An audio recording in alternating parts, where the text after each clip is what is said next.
What's up, everybody? Welcome to the Junkie Xperience YouTube channel, where we serve your addiction for all things entertainment. I'm your host, Latoya Anitri, and we are going to be getting into another classic movie. You know how we do it over here. So this movie is a 1990s black romance drama starring Nia Long and Larenz Tate.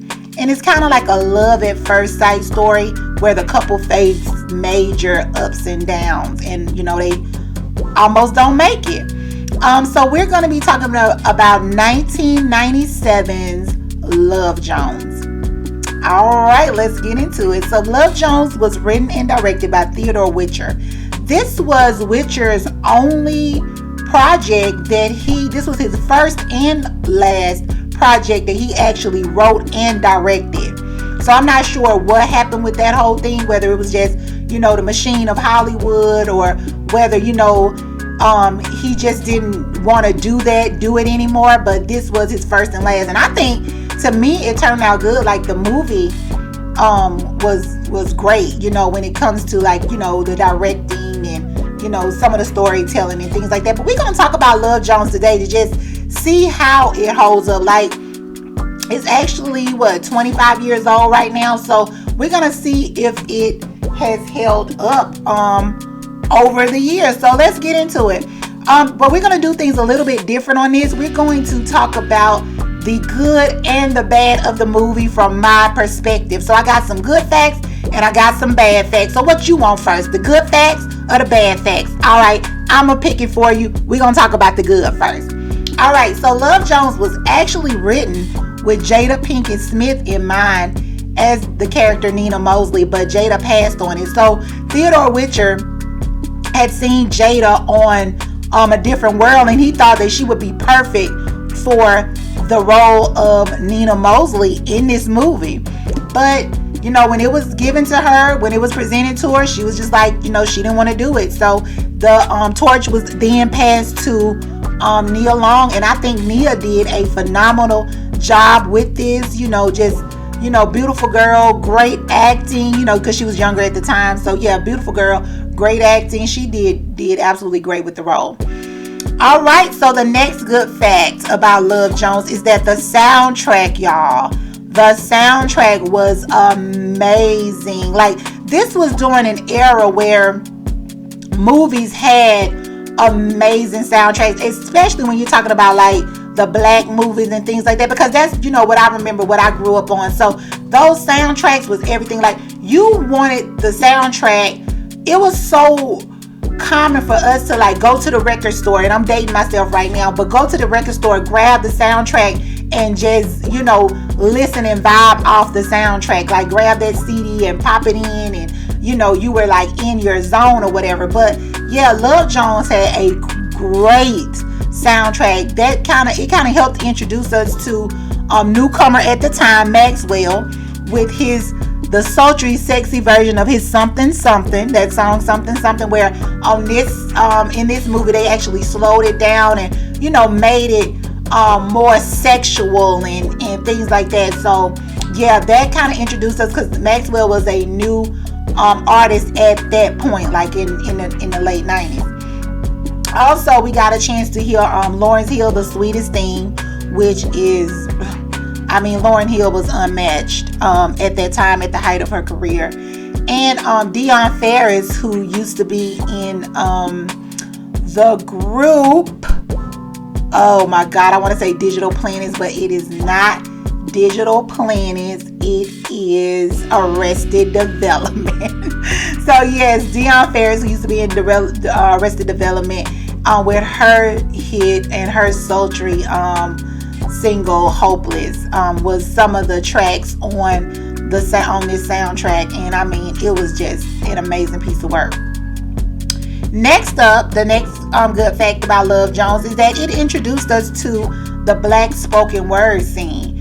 The black spoken word scene was definitely at its height in the late 90s into the early 2000s. Like, It was always, let's go to like a spoken word bar. Let's go, listen to some spoken word. Like, it was like doing the thing. Like, it was so popular. People wanted to do that. That's where folks got together. They got a chance to, express their art, express their feelings, and, and it was just a place that, artists would come and gather, whether you were a musician or a writer or a speaker. I mean, that spoken word, those bars, those clubs, for them, certain clubs that have spoken word night, like, had a huge turnout during that era. Next good fact about Love Jones is that Nia Long's fashions, y'all. Oh my God, from the opening scene, from where she was standing in the window and she had on just a tank top and like, some joggers or whatever. And she just looked so put together without even being put together. Like, her outfits were just amazing. Like, even when the scene where she was being an assistant to another photographer who was a jerk, that, like, the fashions, whoever was the fashion coordinator on this, or the fashion consultant on this movie, just had her looking right. I mean, even Josie, her friend on the movie, like, those ladies were just looking so good. And back to when she, that was before the era of the skinny jeans and stuff like that. And I mean, she just, exuded this confidence, and she looked so great. And I see why the kids now are like, reverting back to 90s fashions, because it was just, everything. Like, Nia pulled it off so well, and she was just like so on point, but effortless at the same time. She didn't wear these like big hot popping colors. She kept it neutral, but she kept it chic, and I loved almost everything she had on. And even the button down, when she from the scene where she wore the white button down shirt, where she was getting up doing her poem at the bar, and she wore this white button down shirt that was like, kind of like open at the bottom, and like displaying her midriff. I mean, amazing. And I mean, girls didn't have to be naked or whatever back then. Not saying that there's anything wrong with it. I mean, and there were naked girls that were like real risque back then too, but I'm just talking about her fashion. Like, it was just so on point. I love the fashion. And one of the last good facts that I want to mention about Love Jones is the chemistry between Nia Long and Larenz Tate. The chemistry between them was so freaking hot. Like, they made you believe that they were a real couple, and I was here for every minute of it. Like, it was so good. Like, I was just sitting there, because I did watch this last night. I was just sitting there like totally invested to just see where this whole relationship was gonna go. Like, it was a real deal or something. And I hadn't watched Love Jones in years. I watched it back, probably when I was in my 20s. I didn't know, I kind of felt like I hadn't seen it in its entirety, but I had. When I watched it last night, I realized, I say, okay, I've seen this movie totally. Like, I've seen it from, beginning to end, but for some reason I felt like I hadn't seen it from beginning to end. But yeah, now whether it holds up in today's time is another story. So now we are about to transition into the bad facts, or my bad facts about Love Jones. Alright, so the first one I want to talk about is in his initial poetry spot at the club where they met.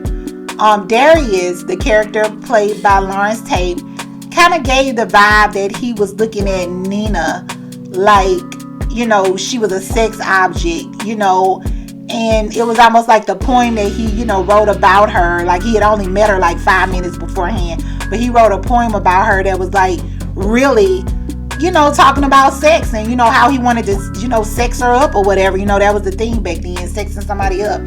So that's kind of what he was talking about. And even after that, she still entertained him outside the nightclub.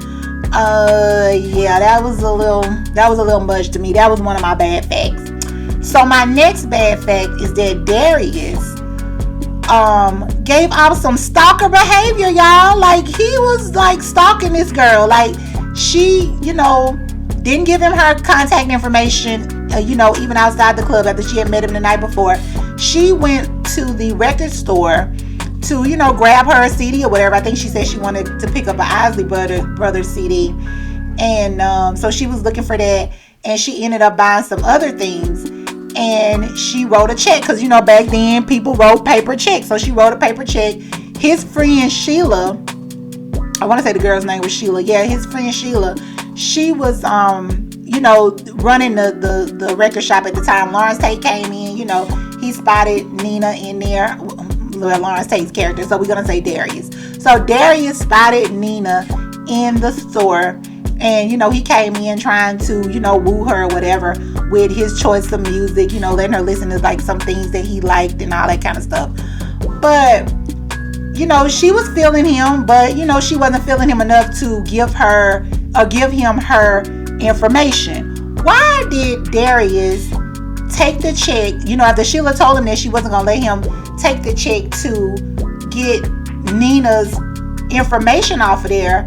But apparently she did, because he got her information, and next thing you know, he's showing up at the freaking apartment. Like, he's showing up at this girl's apartment. Honey, it is 2022.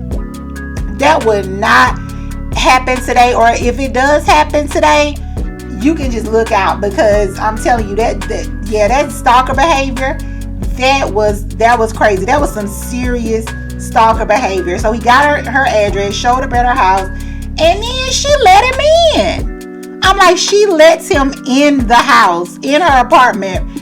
After that, I would have been like, no, buddy, you're gonna sit out there. We can talk through this door, but that's it. Now that would have been cool if they had played it like that. Like if she had just talked to him through the door, and then they decided to meet up somewhere else like later. That would have been a little sexy or whatever. But nah, he came in the house, and that was that. Next bad fact about Love Jones is that Nina, to me, it seemed like Nina was using Darius as a rebound from her recent breakup from her longtime boyfriend Marvin, who was played by Khalil Kane. So, Nina tells Darius, like she tells her friend Josie that she's not thinking about love anymore, because, love is for the weak pretty much, and she wasn't trying to, go there anymore. So she just, but then she meets Darius and she kind of likes him, but I kind of felt like she was using him as a rebound. And the fourth bad fact about this movie is that Nina was totally toxic. Like, her toxic behavior was on 1,000. So after, leaving Darius, so she tells Darius that she's going to go and see what, transpires, or what's going to happen between her and her boyfriend, or her ex-boyfriend, Marvin. And so she leaves him to go to see what things were looking like with Marvin in New York City. So she went and actually lived with Marvin for a little while in New York, telling Darius that she's going to do this. Darius didn't protest. He was just like, all right, we just kicking it, so you go ahead and do your thing or whatever. But I still felt like that was toxic behavior on her part. And she goes to live with her boyfriend, who turns out to be a jerk, just like he was a jerk for, probably when she broke up with him in the first place. So he turns out to be a jerk, still a jerk. Nothing has changed about him, even though he came back trying to woo her, and she kind of fell for it, because she did go and try to make things work with him. But then she turns around and returns to Chicago and starts dating Hollywood. Hollywood is played by Bill Bellamy, and he is a friend of the group that Darius is in, like with all their friends or whatever. They kick it, they hang out at each other's houses, they drink, they talk junk with each other and everything. So she goes her behind back to Chicago, and she decides that she's going to date Hollywood, who's a friend of the group. And you were dating and sleeping with Darius. I'm just like, wow. Like, if that ain't toxicity, I don't know what it is. And then, you know, at that point, you know, Darius was not trusting her, because, I mean, I'm pretty sure he didn't trust her after that, you know, like, who would? I mean, if somebody that you were dating, all of a sudden they come back and now they're dating your friend, you know, are you gonna trust that? Now, we never knew in the movie, or I didn't see, y'all correct me if I'm wrong, but I didn't see where she said that she never slept with Hollywood, because I think she did, because when they were out to dinner, they talking about each other's underclothes and him talking about he didn't wear underwear and, you know, all that kind of stuff, like a mess, child. And my last fact, or my last bad fact about this movie, or my bad opinion, I'm gonna say good facts and bad opinions, that's what this is. So my last bad opinion about this movie is that the ending did not make me believe that those two got back together for real. Yeah, they had the whole scene with the rain pouring down and, you know, her getting wet while he stayed dry, because she went and ran across the street to see what he wanted when he called her. Because I'm just like, look, it would have been more satisfying if the dude had met her and decided, I mean, you're trying to get her back or whatever, or, you know, you want to get back with her. So, I mean, you should have been the one running across the street in the rain to get her attention or whatever. But no, she comes running to you. But maybe she should have ran to him, because I just said she was toxic and she, you know, kind of started all this stuff. But, you know, but I just look at it like, you know, the man should have went across. But anyway, I just didn't think that they got back together at the end, like for real. Their relationship was, to me, the epitome of trust issues. Like I said, he always had in the back of her mind, like, okay, you slept with Hollywood or whatever. I'm pretty sure that's what he was thinking.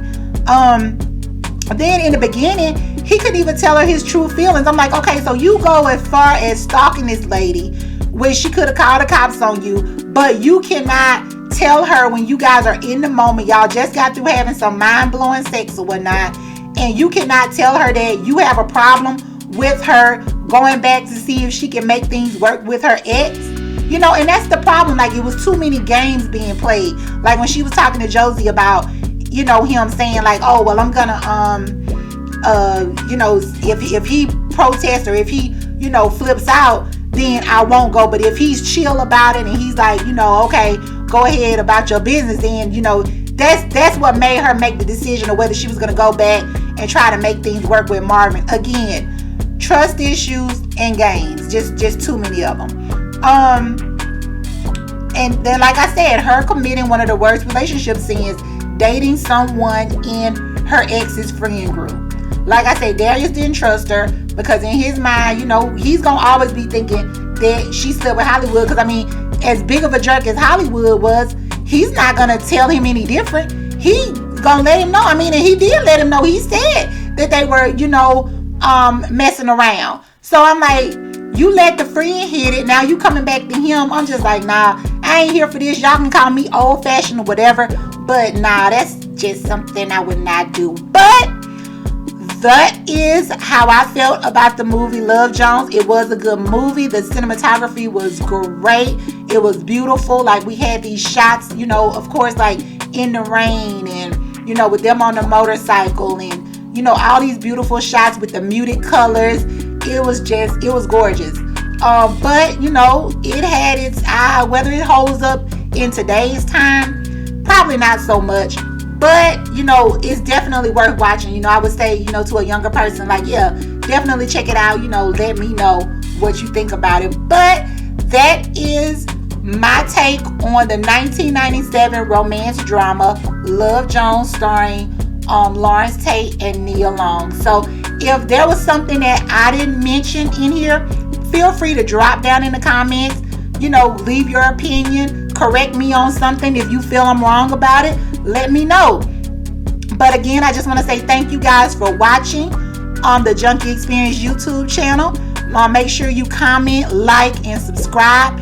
Until next time, bye, junkies.